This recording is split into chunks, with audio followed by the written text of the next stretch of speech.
Eto, mainit na balita. Posibleng destinasyon ni Kai Sotto matapos ang rumors na mag-e-exit na daw siya sa Japan B-League. Saan kaya? Samantala, Mike Phillips, kakayanin daw bantayan ng bagong naturalized player ng Australia na si Bryce Cotton. Hiling ng fans, ipasok si Phillips sa main team imbes na sa Asian Games. Yan ang mga pag-uusapan natin ngayong araw.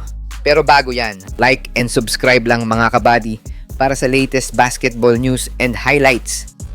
Sa mga gusto pala manood ng laban ng Gilas sa FIBA World Cup qualifiers nang walang delay at free for life, magbibigay po kami ng free live streaming link. All you have to do is i-like lang po ang aming Facebook at YouTube channel para mabigyan po kayo ng unlimited access sa mga sports games sa buong mundo. Para sa akin mga idol, hindi na nakakagulat tong mga balitang lalayas na si Kai Sotto sa Japan B-League dahil aminin natin na masyadong maliit ang competition doon para sa height at potential niya. Nakita naman natin kung paano siya nag-dominate sa dulo ng season. At sa tingin ko, oras na para iwanan niya yung comfort zone niya sa Asia. Isipin nyo to mga idol, kung gusto niya talagang maging legit NBA player, kailangan niyang maglaro sa liga kung saan may tunay na challenge at scouting presence.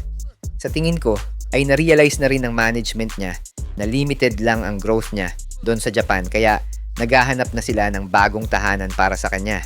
Isa sa mga malakas na usapan ngayon ay ang pagbabalik niya sa Australia NBL o kaya naman ay pagsubok sa Europe. Sa tingin ko, mas bagay si Kai sa European style ng basketball dahil mas focus sila sa team play at fundamentals na kailangan pa niyang ipolish. Isang malaking upgrade to kumpara sa Japan dahil mas pisikal at mas matatalino ang mga players doon. Kung makakakuha siya ng slot sa isang EuroLeague team, siguradong bibilis ang development niya bilang isang modern big man. Dahil doon ka talaga mahahasa sa scouting report at defensive schemes. Pero syempre, wag nating kalimutan ang pangarap niya sa NBA Summer League o G League. Para sa akin, ito yung pinaka-risky na move pero ito rin yung may pinakamalaking reward.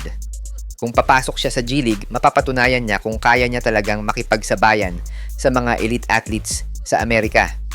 Pansinin nyo rin na mas lumakas at mas naging mobile na si Kai ngayon. Kaya baka ito na yung tamang panahon para sumugal ulit sa US soil. Alam nyo naman yung level ng laro doon, kailangan mo ng 100% focus bawat gabi. Tapos napapabalita pa na may chance din daw na bumalik siya sa NBL Australia. Pero sa nakikita ko, parang 50% lang yung chance niya na bumalik doon. Marami din rumors about US NCAA. Good path din yun kung sakali dahil one of the best league to be discovered ay mga college schools sa US.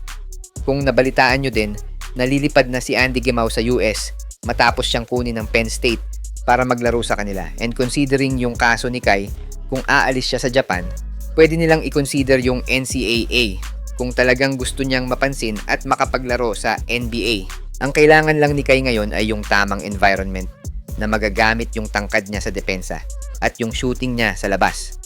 Hindi sapat na nagdo-dominate lang siya sa Japan dahil iba ang intensity pagdating sa international stage. Isipin nyo, sa height niyang 7 feet 3 inches, dapat ay naglalaro siya sa liga na tinitest talaga yung limit niya. Napakalaking desisyon nito para sa career ni Kai, lalo na at nasa peak years na siya ng development niya bilang main man ng Gilas. Ano sa tingin nyo mga idol? Dapat na nga ba siyang umalis sa Japan o mas mabuting magstay muna siya doon para sa playing time? Samantala talagang umiinit ang panawagan ng mga fans na isama na itong si Mike sa main roster ng Gilas at wag lang siya limitahan sa Asian Games roster. Sa tingin ko talaga, masyado nang malupit at mabagsik ang laro niya para lang ilagay sa developmental pool. Pansinin nyo rin yung laro niya sa UAAP at MPBL na dinadala niya hanggang sa national team level kung saan bawat offensive rebound at bawat loose ball ay talagang kinakain lang niya ang depensa. Siya lang ang nakikita kong pwedeng sumabay sa bagong naturalized player ng Australia na si Bryce Cotton dahil sa depensa nito. Imagine makikita mo si Mike na nakikipagbakbakan kay Bryce Cotton sa depensa. Gandang matchup yun kung sakali. Pero marami ang magsasabi na mismatch yung naiisip ng ibang fans. Para sa akin, hindi naman since ganun naman talaga yung depensa ng ibang bansa, which is pinapabantay talaga sa best defender nila yung best scorer ng kalaban. And I guess kayang panindigan ni Phillips yun kung sakaling magkaharap sila sa July qualifiers. May mga nagsasabi na pwede din si Renz Abando ang magbantay kay Cotton pero sa akin, Masyado maliit si Abando para bantayan tong naturalized player ng Australia. Pero para sa'yo, Idol, sinong player ng Gilas ang pwedeng ipantapat kay Bryce Cotton sa July qualifiers? Hi guys! Kung naghahanap ka ng legit Gilas jerseys, marami tayong partner stores ang nagbebenta niyan. All you have to do is i-click lang yung link sa gilid ng mga video at magpa-pop na yung mga stores sa gilid. Get yours now guys at huwag kalimutan mag-subscribe kay Overdrive Highlights.